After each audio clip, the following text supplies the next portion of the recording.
As historians have argued, Lin Zexu misevaluated British military and naval capacity.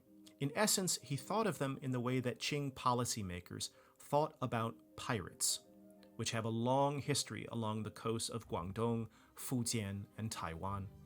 The assumption was that Guangzhou or Canton would be the main target of any possible British military action.